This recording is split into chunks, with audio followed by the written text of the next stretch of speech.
নিরাপত্তার সাথে এবং নির্বিঘ্নে উৎসবমুখর পরিবেশে এসে ভোট কেন্দ্রে ভোট দিতে পারে, আমরা সেই ব্যবস্থা করবো ইনশাল্লাহ। আমাদের সাথে আছে আরও সংস্থা, যেমন বিজিবি আছে, কোস্টগার্ড আছে, আনসার ভিডিপি, স্থানীয় প্রশাসন, নির্বাচন কমিশন সদস্যবৃন্দ।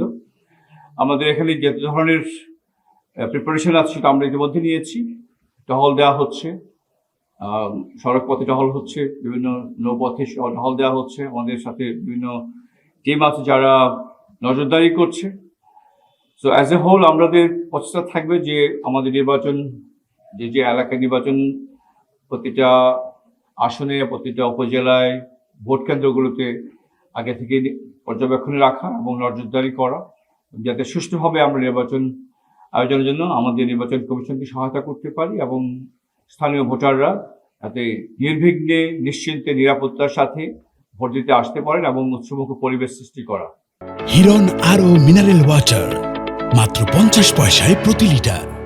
নৌবাহিনী ইতিমধ্যে অনেক জায়গায় ডিপ্লয় হয়েছে। আমরা আমাদের দায়িত্ব পালন করেছি এই তো সিভিল পাওয়ার আওতায়, এবং আমাদের প্রশংসা সবাই করেছি, কারণ আমরা এখানে একটা প্রফেশনালভাবে কাজ করবো, পেশাদারিত্ব থাকবে এবং এখানে সুশৃঙ্খলভাবে কাজ করবো এবং প্রত্যেকটা সেন্টারকে আমরা যাতে সুশৃঙ্খলভাবে ভোট দিতে পারে সেই ব্যবস্থা করবো ইনশাল্লাহ।